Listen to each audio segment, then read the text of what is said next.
ஆயுர்வேதம் ஒரு பொக்கிஷம், நம் ஆயுள் நீட்டக்கும் அற்புதம். டாக்டர் ஸ்ரீவர்மாஸ். தற்போது வந்துள்ள அண்மை செய்தி.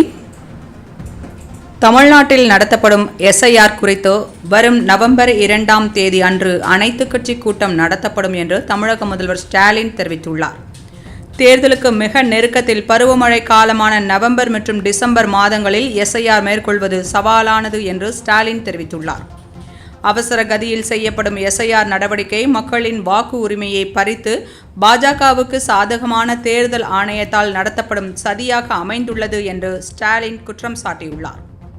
பீகாரில் பெண்கள், சிறுபான்மையினர், பட்டியல் பழங்குடியின மக்கள் உள்ளிட்டோர் அதிக அளவில் வாக்காளர் பட்டியலில் இருந்து நீக்கப்பட்டதுடன் வெளிப்படைத்தன்மை இல்லாதது ஐயத்தை எழுப்புகிறது என்று ஸ்டாலின் விமர்சித்துள்ளார்.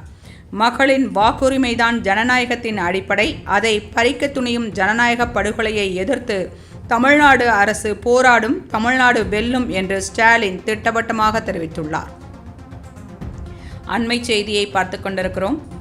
தமிழ்நாட்டில் நடத்தப்படும் SIR குறித்து வரும் நவம்பர் 2ஆம் தேதி அன்று அனைத்து கட்சி கூட்டம் நடத்தப்படும் என்று தமிழக முதல்வர் ஸ்டாலின் தெரிவித்துள்ளார். தேர்தலுக்கு மிக நெருக்கத்தில் பருவமழை காலமான நவம்பர் மற்றும் டிசம்பர் மாதங்களில் SIR மேற்கொள்வது சவாலானது என்று ஸ்டாலின் தெரிவித்துள்ளார். அவசர கதியில் செய்யப்படும் SIR நடவடிக்கை மக்களின் வாக்கு உரிமையை பறித்து பாஜகவுக்கு சாதகமாக தேர்தல் ஆணையத்தால் நடத்தப்படும் சதியாக அமைந்துள்ளது என்று ஸ்டாலின் குற்றம் சாட்டியுள்ளார். பீகாரில் பெண்கள், சிறுபான்மையினர், பட்டியல் பழங்குடியின மக்கள் உள்ளிட்டோர் அதிக அளவில் வாக்காளர் பட்டியலிலிருந்து நீக்கப்பட்டதுடன் வெளிப்படைத்தன்மை இல்லாதது ஐயத்தை எழுப்புகிறது என்று ஸ்டாலின் விமர்சித்துள்ளார்.